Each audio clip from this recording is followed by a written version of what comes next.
My name is Grace Mitchell. I'm 26 years old, and I was just excluded from my family's Christmas celebration for the first time in my life. Yet somehow I still received a bill for $8,500 for a car repair that isn't even mine. Before I continue this story, let me know where you're watching from in the comments below. The envelope arrived on December 18th, exactly 1 week after my mother called to tell me that this year's Christmas dinner would be immediate family only, which apparently didn't include me despite being her daughter. I was sitting at my kitchen table in my small but meticulously organized apartment in downtown Portland, going through my evening routine of reviewing my financial documents and updating my spreadsheets. I've always been obsessively organized about money. It's something that started in college when I realized that if I didn't keep track of every single dollar, I'd lose control of the one thing I could actually control in my chaotic family dynamic. The envelope was from Murphy's Auto Body in my hometown of Riverside, about 2 hours south of where I live now. I recognized the name immediately because it was the same shop where my sister Madison had taken her car multiple times over the years. My hands were steady as I opened it, but my stomach was already nodding with a familiar sense of dread. The invoice was detailed and professional, listing extensive bodywork, paint repair, and mechanical work on a 2019 silver Toyota Camry, Madison's car. The total came to $8,473.62, and my name was listed as the responsible party. I stared at that invoice for a long time, watching the numbers blur slightly as my eyes refused to focus. This wasn't the first time something like this had happened. It wasn't even the 10th time. But something about receiving it exactly 1 week after being uninvited to Christmas, something about the casual cruelty of expecting me to pay for something while simultaneously telling me I wasn't wanted, made something crack inside my chest. It felt different this time. It felt final. Let me back up and explain how I got here, because this story doesn't start with a car repair bill. It starts 26 years ago when I was born, 3 years after my sister Madison. From the moment I was old enough to understand family dynamics, I understood that Madison was the golden child, and I was the responsible one. Madison was beautiful, charming, spontaneous, and completely incapable of facing consequences. I was quiet, studious, reliable, and apparently born to clean up her messes. When Madison crashed her first car at 17, somehow it became my responsibility to help pay for the repairs, because I had a part-time job at the local library, and she didn't. When Madison racked up credit card debt in college, I was the one who helped her create a payment plan, which somehow morphed into me making half the payments because she couldn't afford it, while she posted Instagram photos from weekend trips to Las Vegas. When Madison got evicted from her apartment at 23, I was the one who co-signed for her new place, and when she left owing 2 months' rent, it was my credit score that took the hit. The pattern was so established, so normalized, that I didn't even question it anymore. This was just what family did, right? This was what being a good sister looked like. My mother would call with that particular tone in her voice, the one that was half pleading and half commanding, and she'd explain whatever crisis Madison was facing, and I'd feel that familiar weight settle onto my shoulders, and I'd figure out a way to help. Always helping, always fixing, always paying. But I wasn't just paying with money. I was paying with my time, my energy, my mental health, and increasingly my sense of self. By the time I graduated from college with a degree in accounting and finance, I had already spent thousands of dollars on Madison's problems. By the time I landed my job at Henderson Financial Group 3 years ago, I had spent tens of thousands. I kept meticulous records of everything, not because I expected to be paid back, but because tracking numbers was how I made sense of a world that felt increasingly senseless. My apartment reflected who I'd become. Everything had its place. My financial documents were organized in color-coded folders in a filing cabinet. My bills were paid automatically, 2 weeks before they were due. My emergency fund was robust and untouchable. My credit score, despite the hit from Madison's eviction, had recovered to 782. I had created a small, controlled world where I had power, where my decisions mattered, where I wasn't constantly cleaning up someone else's chaos. And yet, despite all this control, I couldn't seem to control the one thing that mattered most: my own boundaries with my family. The phone call about Christmas had come while I was at work. I was in the middle of reviewing a client's portfolio when my cell phone lit up with Mom on the screen. I usually let her calls go to voicemail during work hours, but something made me answer that day. "Grace, honey, I need to talk to you about Christmas," my mother said, her voice carrying that bright, false cheerfulness she used when she was about to deliver bad news. "Okay," I said carefully, minimizing the spreadsheet on my screen. "So, your father and I have been talking, and we think it might be nice to have a smaller, more intimate Christmas this year. Just immediate family. You understand?" I didn't understand. I was immediate family, but I knew what she meant. "You mean me and Madison?" "Well, Madison will be there, of course. And Justin." Justin was Madison's boyfriend of 6 months, a personal trainer who posted motivational quotes on social media and had never, to my knowledge, held a job for more than a year. But not me. "It's just that Madison has been so stressed lately, Grace. She really needs family support right now. And you know how she gets when you're around. All that tension." The tension she was referring to was Madison's resentment toward me, which had grown exponentially over the past year. See, for the first time in my life, I had started saying no. Not to everything. Not even to most things. But occasionally, when Madison would ask for money or expect me to solve a problem she'd created, I would take a breath and say, "I can't help with that this time." Each time I said it, Madison's anger would flare white-hot, and my mother would call me later to explain how hurt Madison was, how selfish I was being, how family was supposed to support each other. "So I'm not invited to Christmas because Madison doesn't like it when I set boundaries?" "That's not what I said, Grace. Don't twist my words. We just think it would be better for everyone if we kept things small and positive this year. You can come for New Year's." "Can I, though? Or will that also be too stressful for Madison?" "There's no need to be bitter about this. You're an adult. You can have your own Christmas." And that was it. The conversation lasted maybe 3 minutes. My mother ended it by saying she loved me and hoped I understood, and then she was gone. And I was sitting at my desk, staring at a financial portfolio, feeling like someone had reached into my chest and scooped out something vital. But I didn't cry. I've learned not to cry about my family. Instead, I went back to work, finished reviewing the portfolio, and then went home and updated my spreadsheet, the one I'd been keeping for 7 years, the one that tracked every single dollar I'd spent on Madison's problems, every hour I'd spent fixing her mistakes, every consequence I'd absorbed that should have been hers. The spreadsheet was comprehensive, obsessively so. I had receipts, bank statements, copies of checks, screenshots of Venmo transactions. I had documentation of the car insurance claim I'd paid when Madison rear-ended someone and didn't want our parents to know she'd been texting while driving. I had records of the security deposit I'd forfeited when she destroyed her apartment. I had copies of the credit card bills I'd paid, the rent checks I'd covered, the loans that were never repaid. 7 years of documentation, and the total came to $43,216.18. $43,000. The price of being the responsible daughter. When the envelope from Murphy's Auto Body arrived a week later, I added it to the spreadsheet automatically, a new line item in a very long list. $8,473.62 for bodywork and repairs on a 2019 silver Toyota Camry. License plate number and VIN included in the invoice. I sat there staring at that number, and then I looked at the total at the bottom of the spreadsheet, $51,689.80, and something inside me broke. Or maybe something finally healed. I'm still not sure which. I picked up my phone and called Murphy's Auto Body. A man answered on the third ring, his voice gruff, but not unkind. "Murphy's Auto Body, this is Jerry." "Hi, Jerry. My name is Grace Mitchell. I received an invoice from your shop today, but I believe there's been a mistake. The invoice is for work done on a vehicle I don't own. Let me pull up the account." "Mitchell, you said?" "Yes. Grace Mitchell." I heard typing, and then a pause. "Yeah, I've got it here.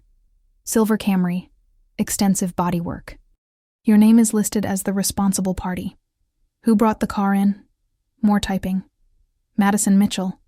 She said you'd be handling the payment. She filled out the paperwork with your name and contact information. Of course she did.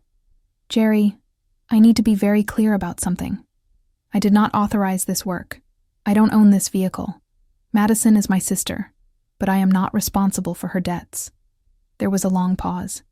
When Jerry spoke again, his voice was more careful. Miss Mitchell, your sister signed a contract stating that you were the responsible party. We've already completed the work. The car's been sitting in our lot for 2 weeks waiting for payment. I understand that, and I'm sorry for the confusion, but I am not paying this bill. You'll need to contact Madison directly for payment. We've been trying to reach her for 2 weeks. She's not returning our calls. Then I suggest you pursue other collection methods. But I am not the responsible party, regardless of what my sister claimed. She committed fraud by using my information without my permission. Another pause. Longer this time. Miss Mitchell, if this bill isn't paid within 30 days, we'll have to start repossession proceedings on the vehicle. That's between you and Madison. It's her car. She's going to be very upset. I imagine she will be. But that's not my problem anymore. I hung up before Jerry could respond, and my hands were shaking. Not from fear, from something that felt like relief mixed with terror. I had just done something I'd never done before. I had let a consequence that belonged to Madison actually land on Madison. I sat there for a long time, waiting for the panic to set in, waiting for the guilt to overwhelm me, waiting for the familiar voice in my head that told me I was being selfish and cruel and a bad sister. But none of that came. Instead, what came was a strange, unfamiliar sense of lightness, as if I'd been carrying a weight for so long that I'd forgotten what it felt like to stand up straight. My phone rang 20 minutes later. Madison. I let it go to voicemail. She called again. And again. By the time I went to bed that night, I had 17 missed calls from Madison and 6 from my mother. I didn't listen to any of the voicemails. I already knew what they'd say. The next morning was Saturday, and I woke up to 32 text messages. I made myself a cup of coffee, sat down at my kitchen table, and finally read them. Madison's text started angry and escalated to furious. Jerry from the auto body shop just called me. What the hell, Grace? You know I needed that work done. You know I can't afford it right now. This is so typical of you. You have money and you just sit on it while your family struggles. You're going to let them repossess my car? Over $8,000? When you make like $70K a year? Mom told me you were being selfish lately, but I didn't want to believe it. You're a terrible sister. I hope you know that. Everyone in this family bends over backward for you, and this is how you repay us. Fine, don't help. See if I ever help you with anything ever again. My mother's texts were more strategic, cycling between guilt and accusation. Grace, Madison is beside herself. Please call her. I don't know what's happened to you lately, but this isn't the daughter I raised. Family helps family. That's what we do. Your sister is going to lose her car because you won't help her. Can you live with that? She made a mistake putting your name down, but you know she didn't mean any harm. This is about more than money, Grace. This is about what kind of person you want to be. I read every message twice, and I felt that familiar pull, that gravitational force that had shaped my entire life. The voice that said I was responsible, that I had to fix this, that being a good person meant absorbing other people's consequences, that love meant sacrifice, and sacrifice meant emptying myself until there was nothing left. But then I thought about Christmas dinner, happening in 5 days, where I wouldn't be welcome. I thought about the careful way my mother had said immediate family, as if I were some distant cousin instead of her daughter. I thought about the spreadsheet on my laptop, $51,000 and counting. I thought about all the times I'd helped, all the times I'd paid, all the times I'd cleaned up messes I didn't make, and how none of it had ever been enough. How I could give everything and still be uninvited to Christmas. I set down my phone and went for a run. When I got back, there were more messages, but I didn't read them. Instead, I opened my laptop and drafted an email. I worked on it for 3 hours, editing and refining until it said exactly what I needed it to say. The email was addressed to my mother, father, and Madison, and it was the longest piece of writing I'd ever sent to my family. Dear Mom, Dad, and Madison, I'm writing this email because I need to clearly communicate something that I've been unable to express in phone calls or text messages. I will not be paying for Madison's car repair. I understand this will upset you. I understand you may think I'm being selfish, but I need to explain something that I've never fully articulated before. For the past 7 years, since I graduated from college, I have paid for or helped pay for numerous expenses that belong to Madison. I'm not saying this to be cruel or to air grievances, but because I think it's important for you to understand the full context of this decision. I've attached a document to this email. It's a comprehensive spreadsheet listing every financial contribution I've made toward Madison's expenses over the past 7 years. It includes dates, amounts, descriptions, and in many cases, copies of receipts or bank statements. The total comes to $51,789.80. This includes car insurance claims, security deposits, rent payments, credit card bills, and numerous other expenses. It includes money I gave directly and money I paid to resolve situations where Madison's actions created financial obligations. I kept these records not because I expected to be repaid, but because I work in finance and I track my expenses meticulously. But as I've reviewed these records over the past week, I've realized something. I haven't been helping Madison. I've been enabling her. Every time I've paid for a consequence that belonged to her, I've prevented her from learning from that consequence. Every time I've cleaned up a mess she created, I've sent the message that she doesn't have to be responsible for her own choices.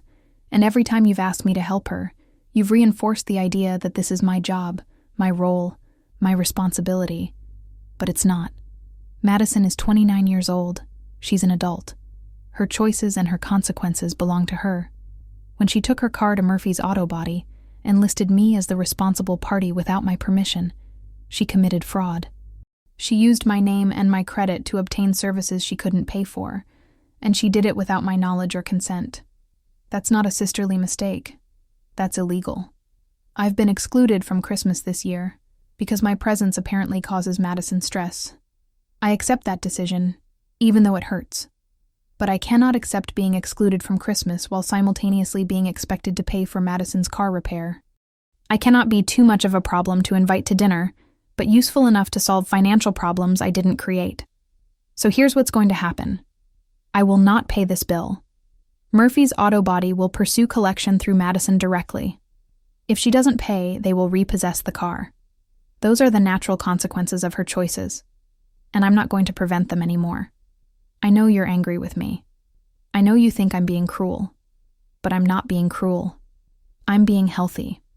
For the first time in my adult life, I'm setting a boundary and maintaining it, even when it's uncomfortable, even when people I love are disappointed in me. I love all of you, but I can't keep setting myself on fire to keep Madison warm. I can't keep depleting my savings and my energy and my peace of mind to clean up messes I didn't make. I can't keep being the responsible one while simultaneously being treated as if my needs don't matter. If Madison loses her car, it will be difficult for her. I understand that.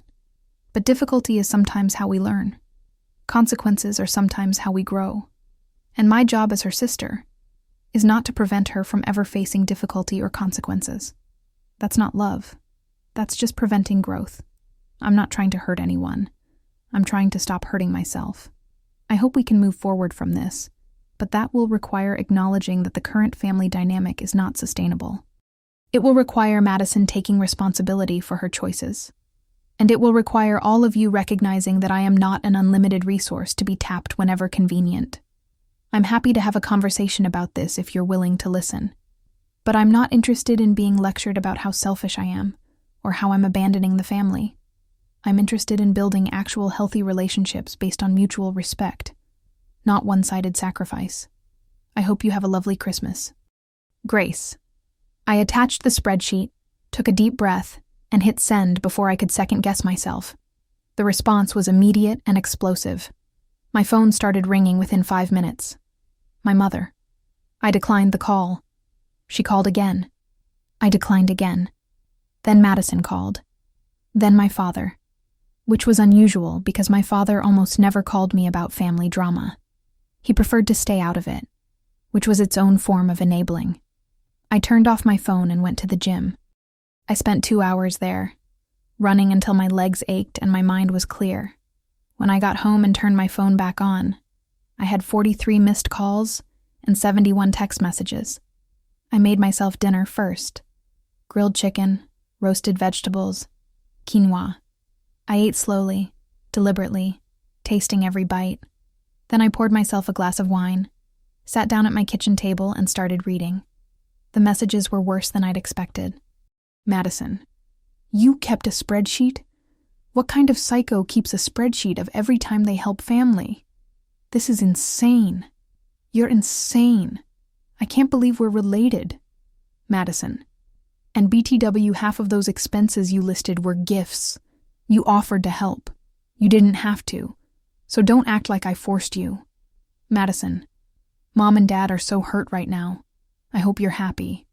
Madison, everyone in the family is talking about your psychotic email. Uncle Richard called Mom crying because he couldn't believe you'd be so cruel. Madison, you've always been jealous of me. This is just you finally showing your true colors. Madison, I'm blocking your number. Don't ever contact me again. My mother's messages were longer and more manipulative. Grace, I've read your email 3 times, and I still can't believe my daughter wrote it. When did you become so cold? When did you start keeping score of every kind thing you've done for family? Your father is heartbroken. He can't understand why you're doing this. Madison is sobbing in her old bedroom. Is this what you wanted? I've supported you your entire life. I've loved you unconditionally. And this is how you repay that love? By throwing everything we've asked of you back in our faces? You talk about boundaries, but what you're really talking about is selfishness. Family doesn't have boundaries. Family shows up for each other. If Madison loses her car and loses her job because she can't get to work, that blood is on your hands. Can you live with that? I think you need professional help. This level of detachment from family is not normal. We'll still expect you for New Year's. I hope you'll have apologized by then. My father's single text was short. Very disappointed in you, Gracie. This isn't how we raised you. I read every message, and I waited for the guilt to crush me. I waited for the voice in my head to start screaming that I was a terrible person, that I was destroying my family, that I should call them immediately and apologize and promise to pay the bill and go back to being who I'd always been. But that voice didn't come. Or maybe it came, and I just didn't listen to it anymore. Instead, what I felt was sad. Deeply, profoundly sad. Because none of them had addressed anything I'd actually said. None of them had acknowledged the $51,000. None of them had questioned whether it was fair to exclude me from Christmas while expecting me to pay Madison's bills. None of them had recognized that putting my name on a contract without my permission was fraud. They hadn't heard me at all. They'd just heard that I was saying no, and that was the only part that mattered to them.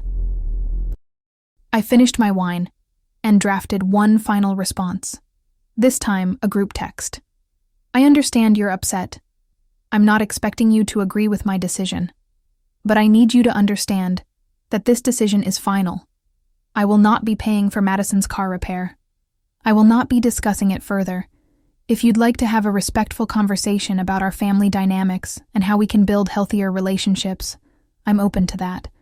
But if the only conversation you're interested in having is about how I should change my mind and pay the bill, then there's nothing more to discuss. I love you all.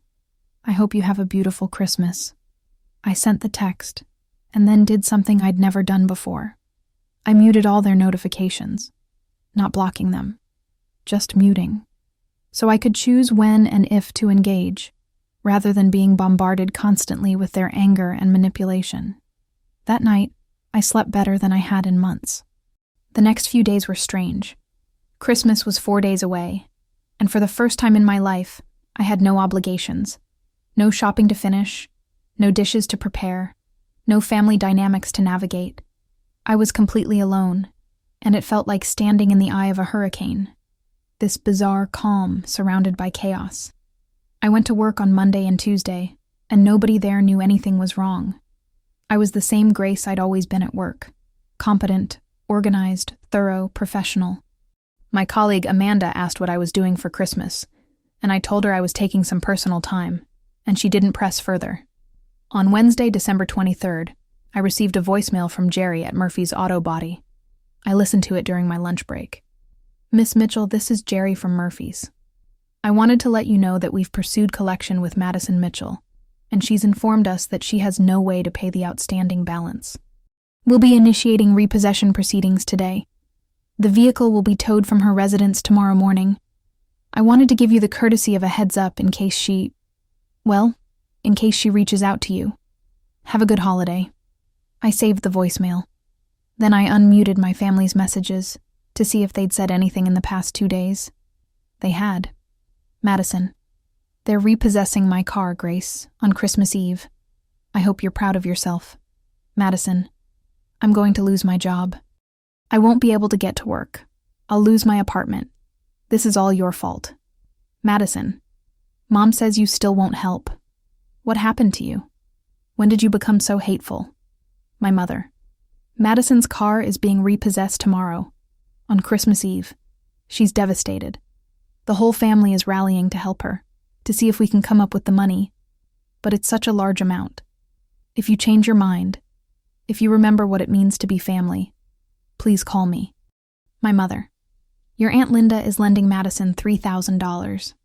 Your Uncle Richard is lending her $2,000. We're all coming together as a family to help her, everyone except you.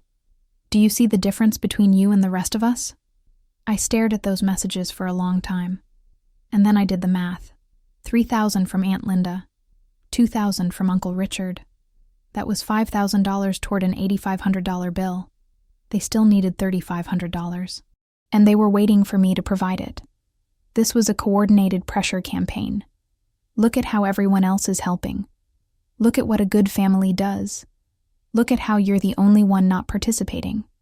But what they didn't understand, what they had never understood, was that I'd been participating for 7 years. I'd been the one everyone else called when they didn't want to help. I'd been the backup plan, the safety net, the endless resource. And now that I was setting boundaries, suddenly everyone else could find money to contribute. I muted the messages again and went back to work. That evening, I did something I'd been thinking about for days. I called my best friend, Rachel, who'd moved to Seattle 2 years ago, but remained my closest confidant. Rachel was the only person who knew the full truth about my family dynamic because she'd witnessed it firsthand throughout college. "Grace, I was just thinking about you. What are you doing for Christmas?" "I'm staying home. I'm not going to my parents' house this year." "Really? That's huge. What happened?" I told her everything. The exclusion from Christmas, the car repair bill, the spreadsheet, the email, the response, the repossession. Rachel listened without interrupting, and when I finished, there was a long pause. "Grace, I'm so proud of you I could cry. I wasn't expecting that." "What?" "I'm proud of you. I have been watching you destroy yourself for this family for almost a decade. I have watched you give and give and give, and I have watched them take and take and take, and I have been waiting for you to finally say enough. And you did. You finally did." My eyes were burning. "They think I'm a monster." "Of course they do. You've disrupted a system that worked perfectly for them. You were the designated fixer, the scapegoat, the one who absorbed all the family's dysfunction so everyone else could pretend everything was fine. And now you're not playing that role anymore, and the whole system is collapsing. They're panicking. Madison's car is being repossessed tomorrow." "Good." "Rachel." "No, Grace, I mean it." "Good. She committed fraud. She used your identity without permission to obtain services she couldn't pay for. That's illegal. And the natural consequence of that is repossession. She should face that consequence. That's how adults learn. My mother said the family is rallying to help her, that everyone is coming together except me. Where was that rallying for the past 7 years? Where was Aunt Linda's $3,000 when you were paying Madison's credit card bills? Where was Uncle Richard's $2,000 when you were covering her security deposit? They're only helping now because you've made it clear you won't be the automatic solution anymore. This isn't family solidarity. This is panic." I was crying now, silently, tears running down my face. I feel so guilty. I know you do. And that guilt is the last chain they have on you. That's the thing you have to break. The guilt isn't telling you the truth, Grace. The guilt is telling you that love means self-destruction. And that's a lie. We talked for another hour. Rachel told me about her Christmas plans with her partner's family, and I told her about my plan to stay home, cook myself a nice dinner, and watch old movies. It sounded lonely when I said it out loud, but it also sounded peaceful. "You're welcome to fly up here, you know," Rachel said. "We'd love to have you. I appreciate that, but I think I need to sit with this. I need to prove to myself that I can be alone and be okay. Then that's what you should do. But Grace, text me on Christmas. Send me pictures of whatever you cook. Stay connected. You're not as alone as you feel." "Okay, I will." "And Grace, this is the hardest part. Setting the boundary is hard, but maintaining it when everyone is punishing you for it is harder. But you're doing the right thing. I promise you, you're doing the right thing." After we hung up, I sat in the darkness of my apartment, and I thought about what Rachel had said, about systems and roles and the guilt being the last chain. She was right. I could feel that chain tightening around my chest, trying to pull me back into old patterns, trying to make me call my mother and apologize and offer to split the cost of the car repair, just to make peace, just to make everyone stop being angry with me. But I didn't make that call. Instead, I went to bed early and slept heavily, dreamlessly, like someone who'd finally put down a weight they'd been carrying too long. Christmas Eve arrived bright and cold. I woke up early and went for a long run through my neighborhood, watching families carry wrapped presents to cars, watching children press their faces against windows, watching the world participate in a holiday that had always been complicated for me. When I got back to my apartment, I showered, made coffee, and checked my phone.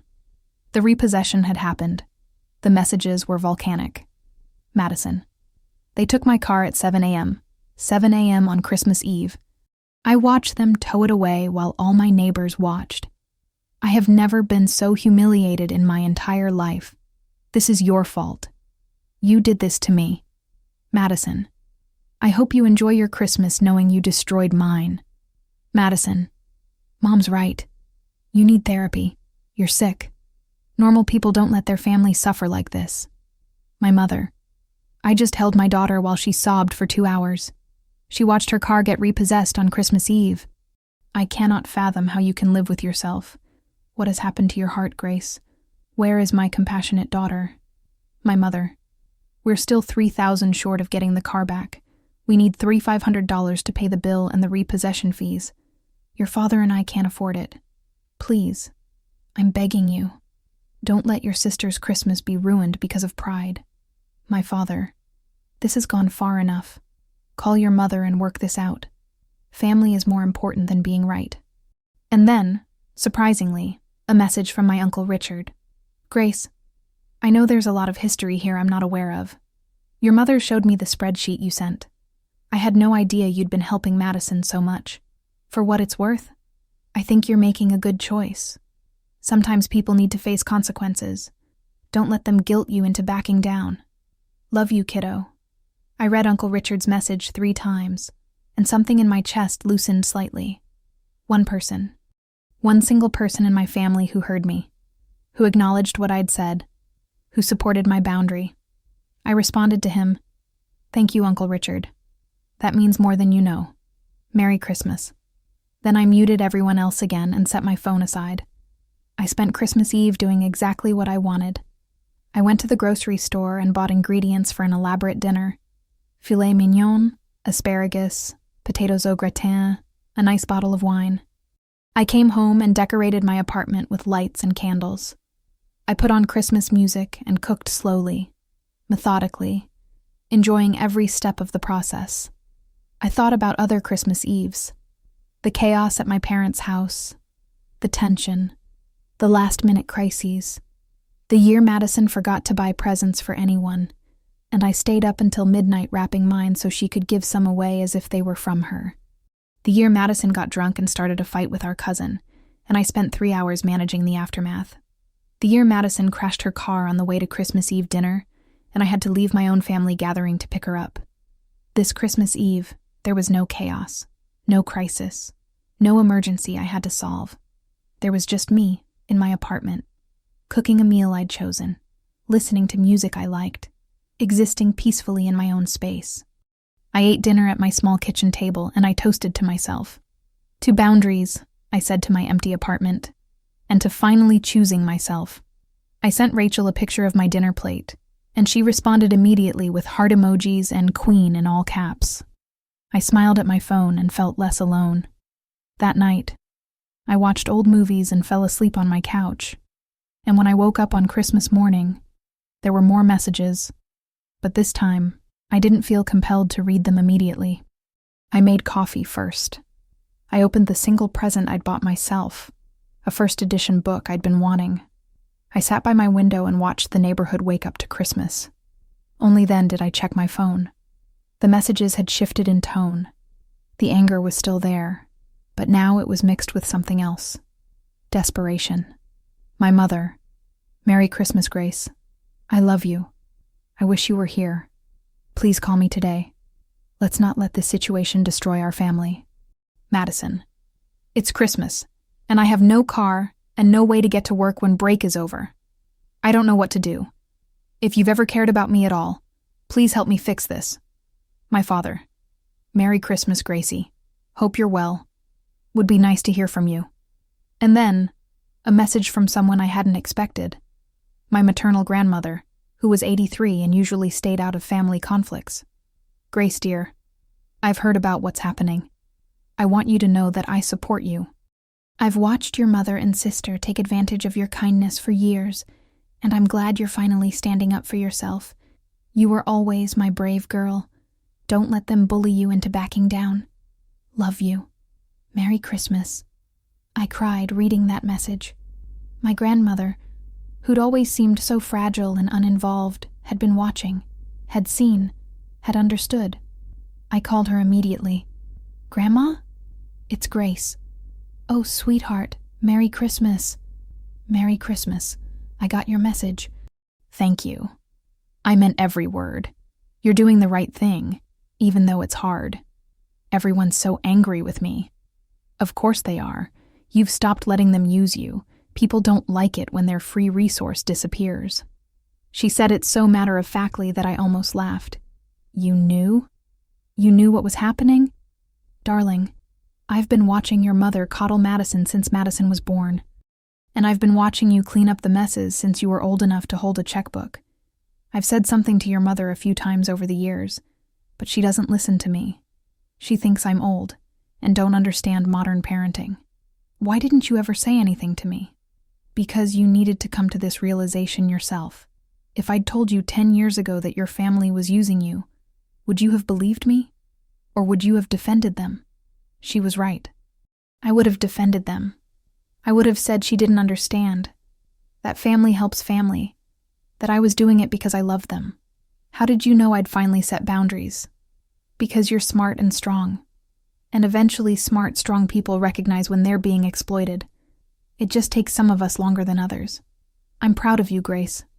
I know it doesn't feel good right now, but you're doing something very brave. We talked for an hour. She told me about her own experiences with family boundaries, how she'd had to distance herself from her sister for several years in her 40s, because the relationship was toxic. She told me about the guilt and the grief, and the eventual peace. The thing about setting boundaries, she said, is that the people who truly love you will respect them, and the people who don't respect them were never interested in loving you. They were interested in using you. The boundary reveals the truth. That's a harsh truth. Sometimes the truth is harsh, but it's still the truth. After we hung up, I felt lighter. Two people in my entire family who supported me. Uncle Richard and Grandma. It wasn't many, but it was more than zero. I spent the rest of Christmas Day doing exactly what I wanted. I read my new book. I went for a walk in the cold December air. I made myself hot chocolate and watched the snowflakes start to fall. I texted Rachel throughout the day, and she sent me pictures of her Christmas with her partner's family, and I felt included in something warm and healthy even from a distance. That evening, I unmuted my family's messages one more time. There weren't as many as I'd expected. Christmas Day seemed to have slowed the onslaught. My mother. Grace, please call me. I miss you. Let's not let this situation come between us. Madison. I start work on the 27th, and I have no way to get there. I'm going to get fired. This is a nightmare. That was it. Just 2 messages. The fury had burned itself out, at least temporarily, and what remained was the reality of consequences. I didn't respond. There was nothing to say that I hadn't already said. The days between Christmas and New Year's were quiet. I went back to work, and the routine felt grounding. My colleagues were refreshed from their holidays, sharing stories about family gatherings and gifts and travel. I smiled and nodded, and didn't mention that I'd spent Christmas alone. On the 27th, I received a message from my mother. Madison lost her job today. She couldn't get to work with no car and no money for Uber every day. She's devastated. She has no income now. I hope you're satisfied. I stared at that message for a long time, and I felt sad, genuinely sad, not guilty, not responsible, just sad that my sister was facing difficulty, the way you'd feel sad for any person struggling. But I also knew that this wasn't my fault. Madison had created this situation. She'd taken her car for expensive repairs she couldn't afford. She'd committed fraud by putting my name on the contract. She'd ignored the shop's calls for weeks. She'd made choices, and now she was facing the consequences of those choices. I didn't respond to my mother's message, but I did something else. I opened my laptop and drafted another email, this time just to Madison. Madison, I heard you lost your job. I'm sorry that's difficult for you. I want to be clear about something. I don't hate you. I'm not trying to punish you. I'm not enjoying watching you struggle.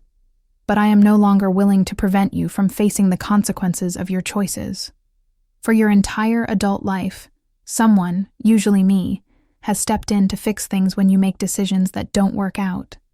And every time someone does that, it sends you the message that you don't have to be careful, that you don't have to plan ahead, that you don't have to think about consequences because someone will always bail you out. That's not helping you. That's hurting you. You're 29 years old.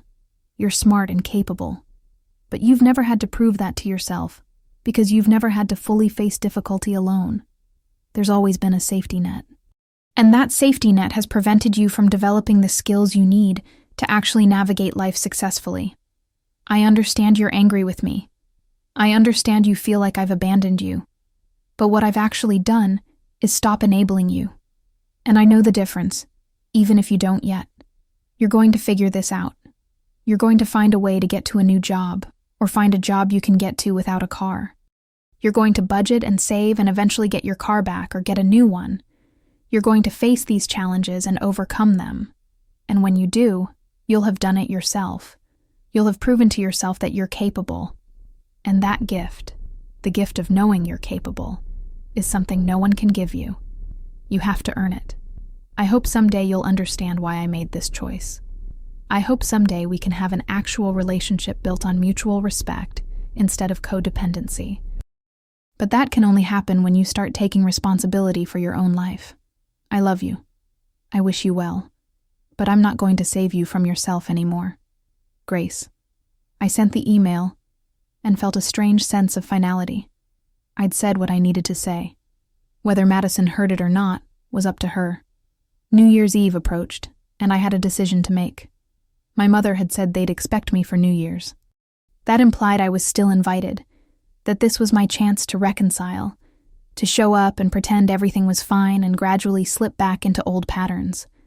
I decided not to go. I sent a text to my parents on December 30th.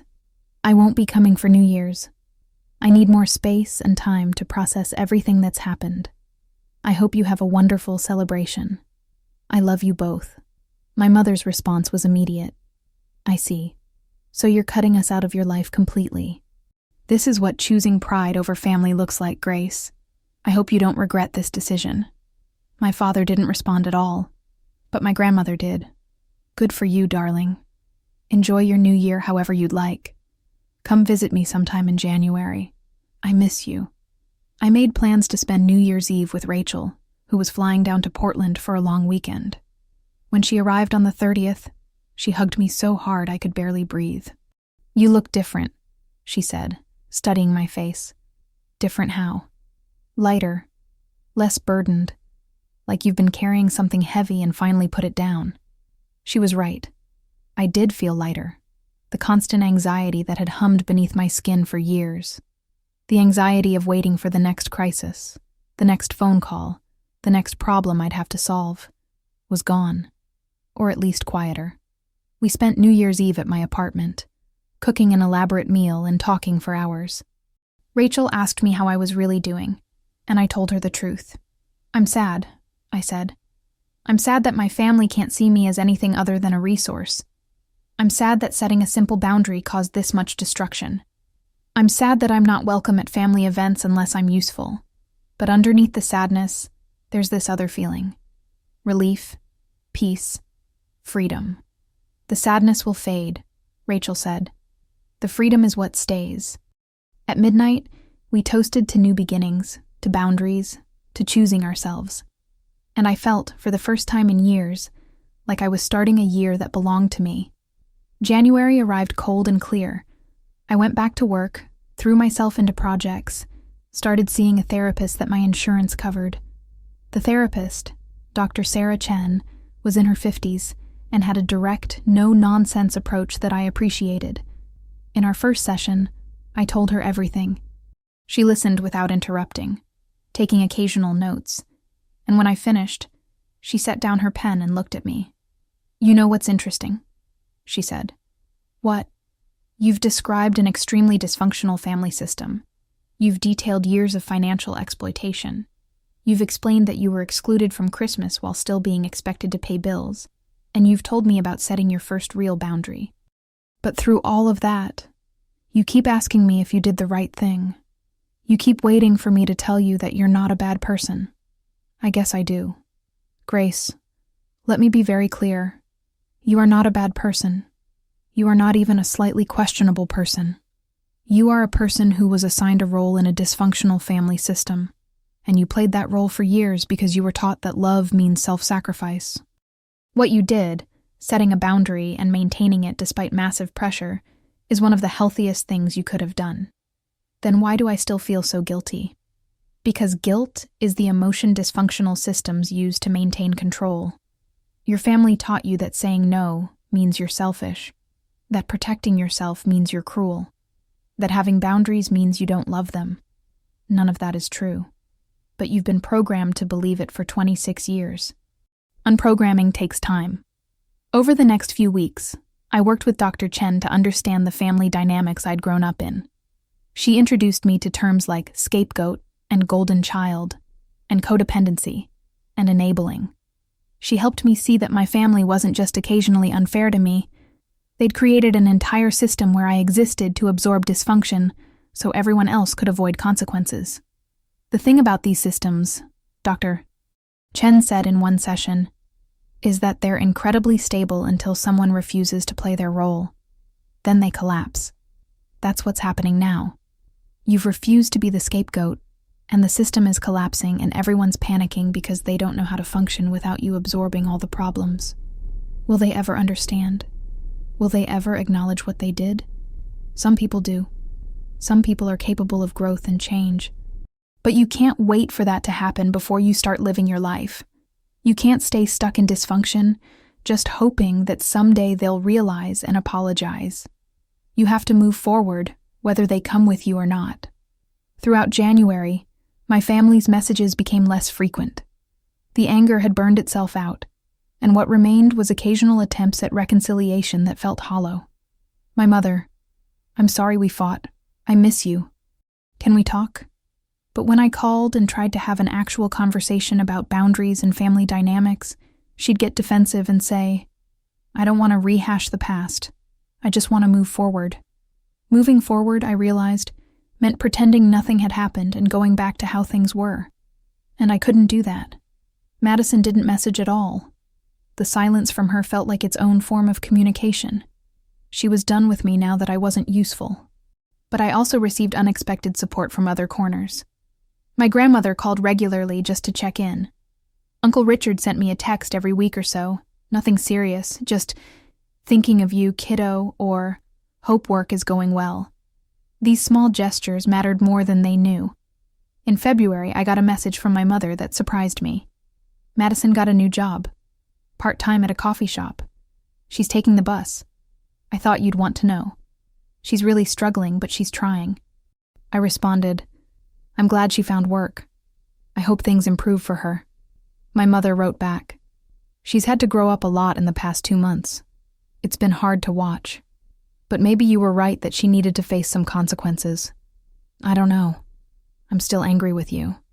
But I'm also starting to see some things differently. That message felt like a small crack in a very large wall. Not a breakthrough. Not a reconciliation.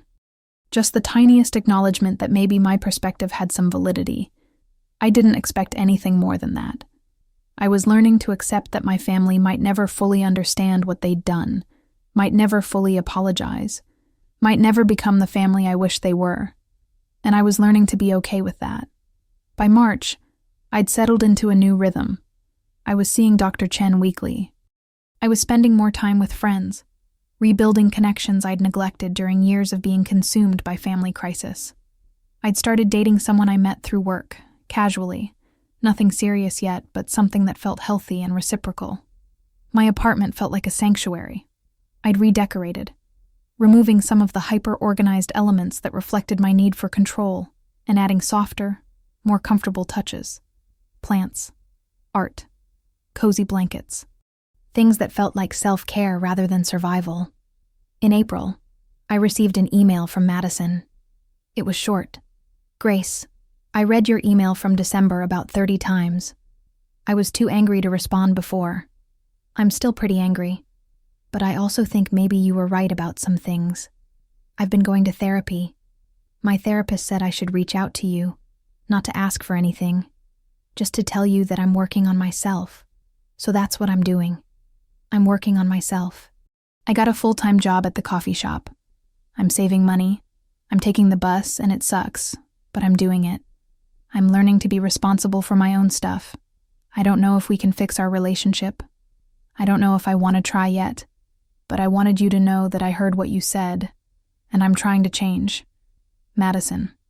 I read that email 5 times and I cried. Not from guilt, not from regret, from relief. Relief that maybe, possibly, this whole painful process had created space for Madison to grow. That maybe facing consequences had been exactly what she needed. I responded, Madison, thank you for reaching out. I'm proud of you for going to therapy and working on yourself. That takes courage. I don't know what our relationship will look like going forward either, but I'm open to figuring it out when you're ready, with healthy boundaries in place. I'm glad you're doing well. Keep going. Grace. In May, 6 months after I'd set my first major boundary, my grandmother invited me to her birthday dinner. Just you and me, she said. I don't want a big fuss. I want to have dinner with my brave granddaughter. I drove the 2 hours to my hometown for the first time since everything had happened. I felt anxious approaching the city limits, half expecting to run into family members who'd confront me. But I made it to the restaurant where my grandmother was waiting. And when I saw her, all the anxiety melted away. She hugged me tightly. You look wonderful, she said. Truly wonderful. I feel better than I have in years. I can tell. There's a lightness about you. Over dinner, she told me stories about her own life, about boundaries she'd had to set, about family members she'd had to distance herself from. The thing about family, she said, is that we're taught it's supposed to be unconditional. But that's not quite right. Love can be unconditional. But relationships have to have conditions. They have to have boundaries. Otherwise, they're not relationships. They're just people taking from each other until there's nothing left. When did you figure that out? Too late, she laughed. I was in my 50s before I really understood it. You're doing it at 26. That's extraordinary. It doesn't feel extraordinary. It feels hard. The right thing usually does. As we finished dessert, she said something that stayed with me. Grace, I want you to know that your mother loves you. Madison loves you. Your father loves you. But they love you in a broken way, because they're broken people. And you can love them back without letting them break you too. That's what boundaries are for. I drove home that night feeling like I'd received a blessing. Not from my immediate family, but from someone who understood, who'd walked this path before me, who knew that distance wasn't abandonment. It was sometimes survival. By summer, my life looked completely different than it had a year before. I'd gotten a promotion at work. I was in a serious relationship with Daniel, who came from a healthy family and couldn't quite understand my family dynamic, but supported my boundaries without question. I had a strong friend group, a regular therapy practice, and a sense of peace I'd never experienced before. I rarely heard from my parents. Occasional texts on birthdays and holidays, surface-level check-ins that felt obligatory. Madison and I exchanged emails every few weeks, brief updates. Nothing deep, but not hostile either. It felt like we were both healing in parallel but separate spaces. In September, almost a year after everything had happened, I received a call from my mother. I almost didn't answer, but something made me pick up. Grace? It's Mom. Hi, Mom. I wanted to call because I've been thinking a lot about everything that happened last year, about Christmas and the car and all of it. I waited, not sure where this was going. I've been seeing a therapist, she said, which shocked me. Your grandmother suggested it, and I've been talking about our family dynamics, and I'm starting to understand some things I didn't see before. Okay, I said carefully. I'm not ready to apologize for everything. I still don't think I did everything wrong, but I'm starting to see that maybe I did ask too much of you. Maybe I did enable Madison too much. Maybe I did take you for granted because you were so responsible and capable, and I knew you could handle things. It wasn't a full apology. It wasn't everything I might have wanted to hear, but it was something. It was acknowledgement. It was movement. I appreciate you telling me that, Mom. I miss you, Grace. I know I don't have a right to say that after how we treated you, but I do. I miss my daughter. I miss you too. Could we try to have lunch sometime? Just us? No agenda, no drama, just trying to reconnect? I thought about it. I thought about all the work I'd done in therapy, all the boundaries I'd established, all the peace I'd found. And I realized that I could say yes to lunch without saying yes to going back to how things were. I could try to rebuild a relationship with conditions, with boundaries, with mutual respect. I'd be willing to try that, I said. But I need to be clear that things can't go back to how they were. I have boundaries now, and they're not negotiable. I understand, she said. I do. I'm willing to work with that. I just want my daughter back in some capacity. We agreed to meet for lunch the following month in a neutral location halfway between our cities. After we hung up, I sat with the feeling. It wasn't pure joy. It wasn't relief. It was something more complicated. A cautious hope mixed with realistic understanding that rebuilding would be slow and might not fully succeed. But it was a start, and that was more than I'd had a year ago. The lunch with my mother happened in October. We met at a quiet restaurant, and there was awkwardness at first, the kind of careful politeness that comes when two people who've hurt each other are trying to reconnect. But as we talked, as we shared neutral stories about our lives, as we laughed at a few memories that weren't tainted by dysfunction, I felt something shift slightly. I've been reading about family systems, my mother said over coffee. Scapegoating and golden child syndrome and all of that. My therapist had me read some articles, and I see it now, Grace. I see what we did to you. Maybe not the full extent of it, but I see some of it. And I'm sorry. Those words, I'm sorry, landed like a weight I didn't know I'd been carrying suddenly lifting. Thank you, I said, and I meant it. Madison's doing better, she continued. She got promoted at the coffee shop. She's managing now. She's learning to budget. She talks about you sometimes, about how angry she was, but how she thinks maybe you were right to stop enabling her. She's not ready to have this conversation herself yet, but I think someday she will be. I hope so, I said. I'd like to have a relationship with her again when she's ready. I can't promise everything will be perfect, my mother said. I can't promise I won't slip back into old patterns sometimes, but I'm trying, and I hope that's enough for now. It is, I said. Trying is enough. We agreed to have lunch once a month, to slowly rebuild trust and connection. My father, she told me, was still struggling with everything, still saw me as the one who'd abandoned the family, but even he was starting to soften. These things took time. As I drove home from that lunch, I thought about everything that had happened over the past year. The exclusion from Christmas that had felt devastating at the time. The car repair bill that had been the final straw. The decision to set a boundary and maintain it despite massive pressure. The collapse of the old family system and the slow, uncertain emergence of something new.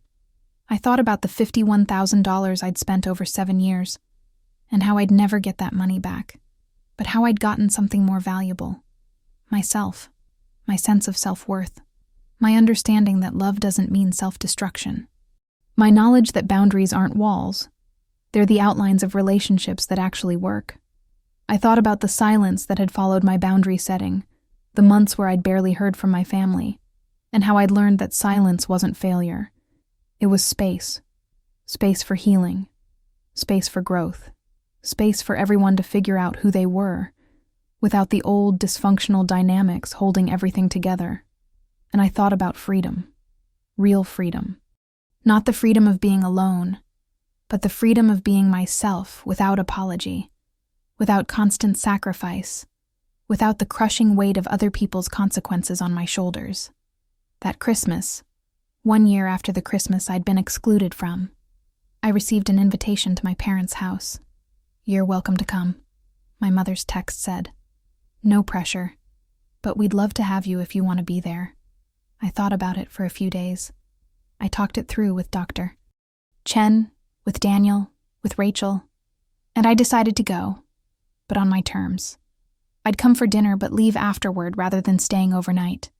I'd set clear boundaries about conversations. No discussing my finances. No pressure to solve anyone's problems. I'd participate in the celebration, but maintain my own autonomy. When I arrived on Christmas Eve, my father hugged me at the door. "Good to see you, Gracie," he said, and he seemed to mean it. Madison was there with a new boyfriend, someone she'd met at work. When she saw me, there was a moment of tension, and then she crossed the room and hugged me. "I'm glad you came," she said quietly. "Me too." It wasn't perfect. There were awkward moments, conversations that skirted around difficult topics, remnants of old patterns trying to reassert themselves. But there were also genuine moments of connection, laughter, shared memories that reminded me why I'd wanted a family in the first place. When I left that evening, my mother walked me to my car. "Thank you for coming," she said. "It meant a lot to all of us. I'm glad I came too. We have a long way to go, don't we?" "We do, but we're moving in the right direction." She hugged me, and it felt real this time. Not performative. "I love you, Grace. I know I didn't show it well for a long time, but I do. I love you too, Mom." I drove home through the cold December night, and I felt something I'd never felt after a family gathering before. Peace. Not because everything was perfect, but because I knew I could handle whatever came next. I knew my boundaries. I knew my worth. I knew that I didn't have to sacrifice myself to deserve love. That night, I sat in my apartment, looking at the lights on my Christmas tree, and I thought about the question that had haunted me for so long. Was I a bad person for setting boundaries? Was I cruel for letting my sister's car be repossessed? Was I selfish for choosing myself? And I finally had my answer. No. I wasn't bad or cruel or selfish. I was healthy, I was whole, I was free. The distance I'd created hadn't been failure. It had been the space I needed to become myself, to stop being defined by other people's needs and crises, to learn that love doesn't mean martyrdom. And in that space, in that silence, I'd found something I'd been searching for my entire life: peace. This story teaches us that love without boundaries isn't love. It's exploitation disguised as family obligation. Setting limits with people who take advantage of your kindness isn't cruelty. It's the only way to build relationships based on mutual respect, rather than one-sided sacrifice. Sometimes the people who get most angry when you set boundaries are the ones who benefited most from you having none. The exclusion from Christmas while still receiving a bill for someone else's debt reveals a fundamental truth. You were never valued as a person, only as a resource. And recognizing that truth, painful as it is the first step toward freedom. When you stop enabling others, they either learn to stand on their own, or they don't. But either way, you stop drowning while trying to save someone who won't even reach for the life preserver. Distance from dysfunctional family isn't abandonment. Sometimes it's the only path to becoming whole. The guilt you feel when setting boundaries is often the last chain that dysfunction has on you, and breaking that chain is how you reclaim your life. Have you ever been in a situation where setting boundaries with family made you feel guilty, even though you knew it was necessary for your own well-being? Share your story in the comments below. And if you believe in the right to protect yourself from exploitation even when it comes from family, give it a like and subscribe for more stories like this. Let me know where you're watching from.